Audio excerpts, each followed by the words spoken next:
안녕하세요.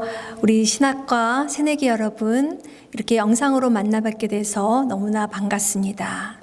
오늘 여러분들과 좋은 시간 갖기를 진심으로 바랍니다. 얼마 전 송도에 있는 국제 캠퍼스 우리 채플에 오신 동문 목사님께서 하신 말씀이 생각이 납니다. 이분은 연세 신학 공동체를 한마디로 자유라고 표현하셨습니다. 이 영상을 보고 있는 여러분들은 과연 자유로운가요? 연세대학교의 가장 핵심적인 모토는 진리와 자유입니다.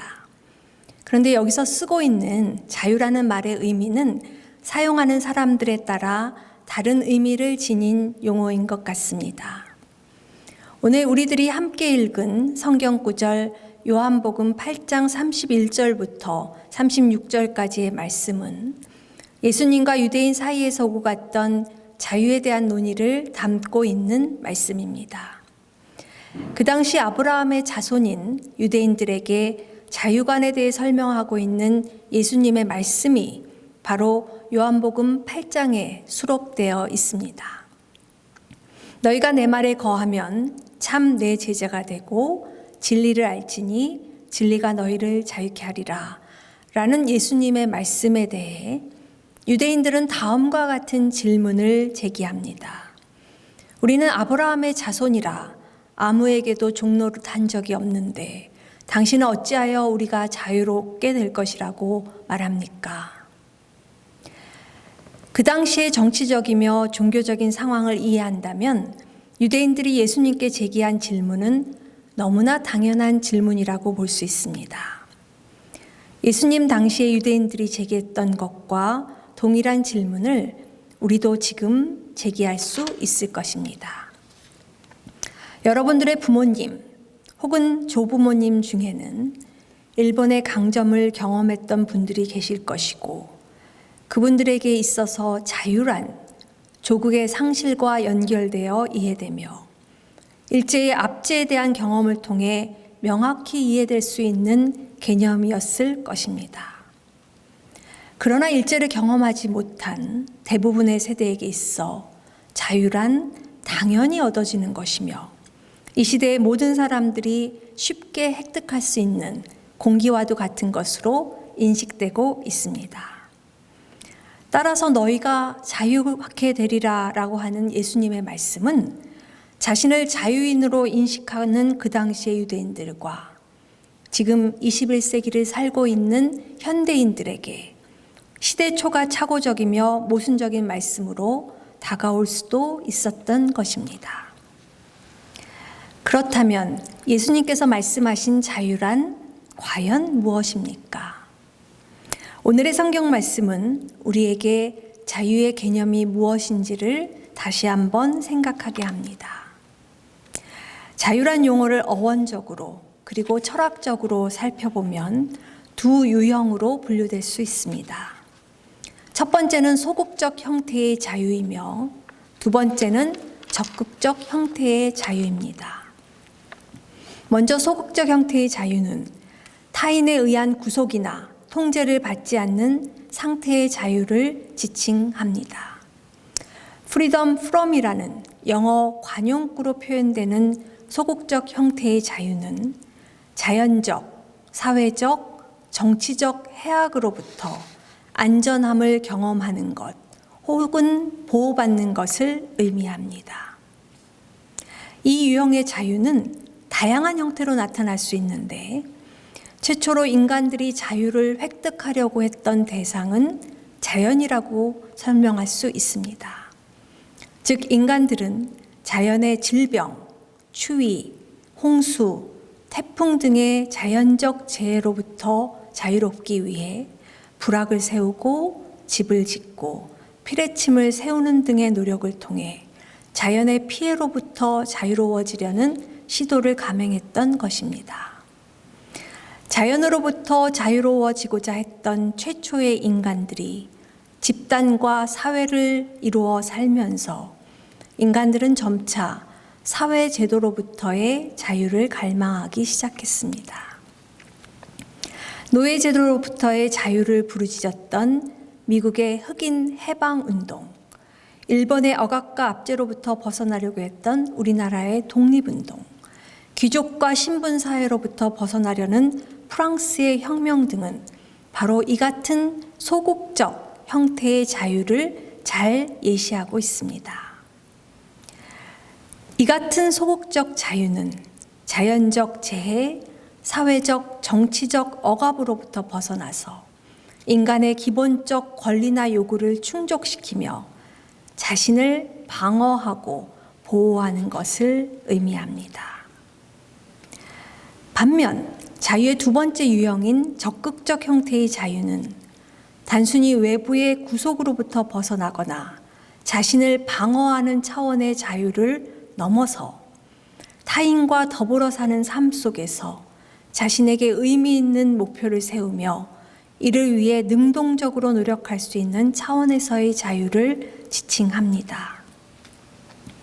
프리덤 프롬이 아닌 프리덤 투로 표현되는 이 유형의 자유는 자연의 재해로부터 벗어나려는 소극적 대응이 아닌 자연과 함께 공생하려고 하는 보다 적극적인 노력을 경주하는 형태의 자유라고 표현할 수 있습니다. 과학의 힘을 통해 자연의 재해로부터 벗어나려고 했던 인간의 노력은 부분적으로는 성공하였으나 오존 파괴와 온도 상승과 같은 또 다른 형태의 자연 재해로 이어짐을 우리는 잘 알고 또 지금 경험하고 있습니다.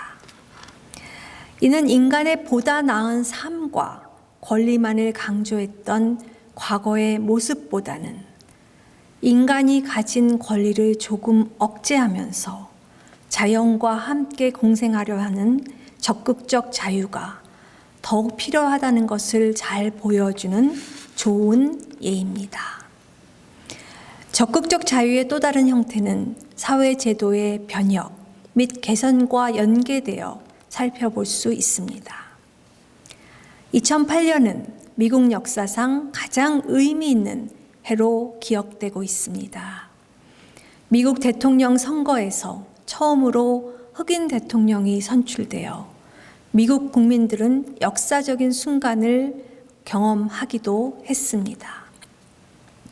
역대 가장 인기 있는 전직 대통령인 오바마가 선출된 이후 뉴욕타임즈의 컬럼니스트 토마스 프리드만은 노예를 사이에 둔 남북 전쟁이 이번 대통령 선거로 인해 이제서야 끝이 났다고 서술하기도 했습니다.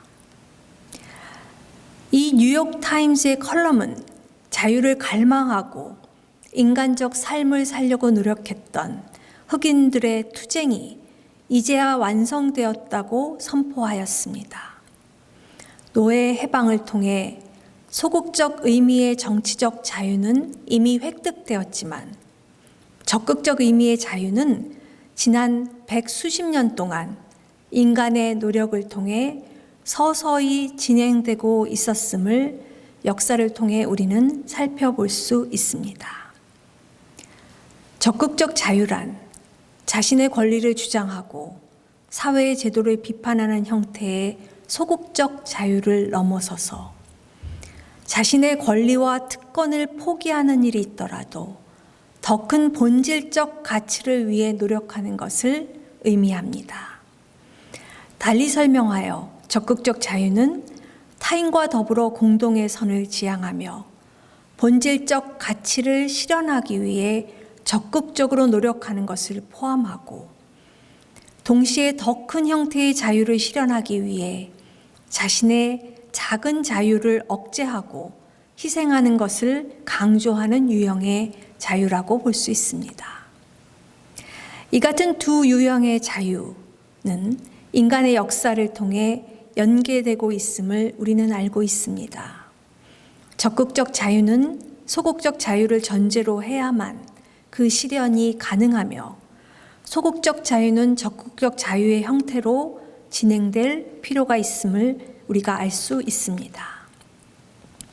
오늘 우리들이 함께 읽은 성경 말씀에서 볼 수 있는 예수님과 유대인 사이의 대화는 많은 학자들에 의해 다음에 두 가지 의미로 설명되어 왔습니다. 첫 번째는 자유함의 근원이 어디서 오는가에 대한 질문입니다. 즉, 자유하다는 것은 아브라함의 자손이라는 정치적, 신분적 제도를 통해 얻어지는 것인가? 아니면 하나님의 아들인 예수님을 통해서 얻어지는 것인가? 라는 질문입니다. 두 번째는 자유함이란 역사적이며 정치적인 상황 속에서의 자유인가? 아니면 종교적인 영역 속에서의 영적인 의미의 자유를 의미하는가 하는 질문입니다. 많은 성서학자들은 예수님이 말씀하신 자유함이란 종교적이며 영적인 의미의 자유함으로 설명하기도 합니다. 그러나 저는 앞서 언급한 소극적 자유와 적극적 자유의 개념으로 본문을 새롭게 살펴보고자 합니다. 즉, 당신은 자유로운가 아닌가를 질문하는 자유의 유무의 문제가 아니라 당신이 지닌 자유의 본질은 무엇인가 라는 질문을 던져볼 수 있을 것입니다. 본문의 말씀에서 우리는 예수님과 유대인들이 각기 다른 인식 토대의 기반 위에서 자유의 개념을 언급하는 것을 찾아볼 수 있습니다. 유대인들은 소극적 관점의 자유 개념을 기반으로 타인의 억압 혹은 지배 혹은 종의 상태로부터 벗어난 것을 자유라고 인식하고 있었습니다. 반면 예수님은 단순한 억압으로부터 벗어나는 상태의 정치적 자유 또는 아브라함의 자손이라는 민족적인 토대를 넘어서 보다 본질적인 진리의 기반 위에서 행사되는 자유의 개념을 설명하고 계셨던 것입니다. 그렇다면 적극적 형태의 자유, 즉 진리의 기반 위에서 행하는 기독교적 자유란 어떠한 형태입니까? 예수님과 그 당시 유대인들 사이의 논쟁은 이 시간 우리들에게 어떠한 형태의 자유를 설명하고 있습니까? 그것은 보다 폭넓은 진리의 기반 위에서 자신이 일부 손해를 볼지라도 과감하게 행동하고 실천할 수 있는 보다 적극적인 형태의 자유를 의미합니다. 자연과의 관계 속에서 오존층 파괴를 막고 보다 깨끗한 자연을 만들기 위해 헤어스프레이 사용을 억제하거나 무분별한 자연 개발을 억제하는 것 등이 바로 적극적인 자유의 한 예가 될 수 있습니다. 또한 적극적 자유는 자신의 이기적인 생각을 억누르고 더 큰 진리를 위해 자신의 전리를 일부 억제하고 희생하는 것을 의미합니다. 그러나 이 적극적 자유는 일반인인 우리가 실행에 옮기기에는 그리 쉽지만은 않은 자유입니다. 자신이 부당한 대우를 받거나 위험에 노출되었을 때 자신을 보호하기 위해 소극적 형태의 자유를 행사하는 것은 너무나 당연한 것으로 여겨질 수 있습니다.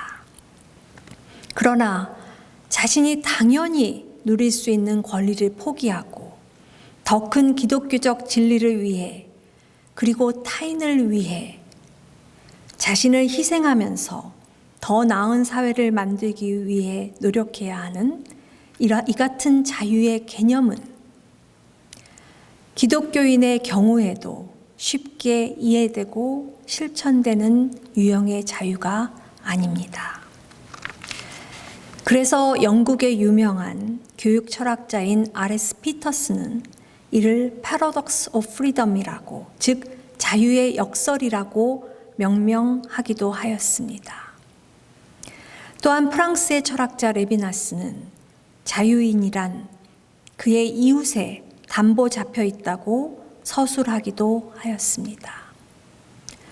레비나스에 의하면 자유란 자신의 의지와 이성의 기초를 둔 자율성의 개념이 아니라 내 자신의 생명보다는 이웃의 생명을 더 중요하게 여기며 타인의 부름에 응답하고 책임을 갖고 다른 사람을 섬기는 힘든 자유, difficult freedom이라고 설명하고 있습니다.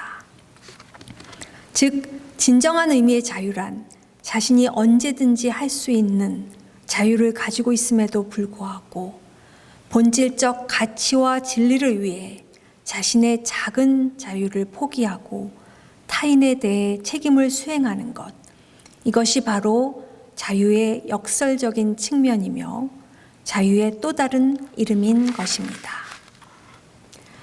기독교적 자유란 신이지만 자신의 신의 특권을 과감히 버리고 인간의 몸을 입고 자신을 죽이려 하는 인간을 위해 십자가에 못 박혀 죽으신 예수님을 본받아 하나님 앞에서 자신의 욕구와 이기심을 억제하려고 노력하는 것, 자신을 미워하는 원수까지도 사랑할 수 있는 자유, 외부의 고난에도 화를 억제할 수 있는 자유, 본질적 가치를 이루기 위해 자신의 것을 희생할 수 있는 자유, 바로 이것이 예수님께서 우리에게 요구하시는 자유의 개념이며 이것이 바로 적극적 의미의 자유인 것입니다.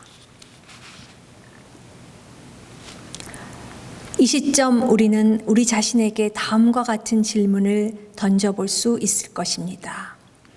freedom from이라는 의미에서 우리는 당연히 자유롭습니다. 그러나 우리는 진정 자유로운가요? 인생은 자유를 향한 항해이며 비행입니다. 인생의 항해 중에는 어두운 밤도 있고 높은 파도도 있고 험한 구름도 있습니다. 인생은 이런 고난과 역경 속에서도 진리의 기반을 둔 적극적 자유를 갈망하고 구원을 얻으려는 항해이며 비행인 것입니다. 자신의 몸을 타인을 위해 바치신 예수님의 진리를 기반으로 자신의 안위를 위해 싸우고 쟁취하는 소극적인 자유에 머물기보다는 적극적인 차원의 자유를 실천할 수 있는 우리 연세 신학 공동체가 되기를 진심으로 기원합니다.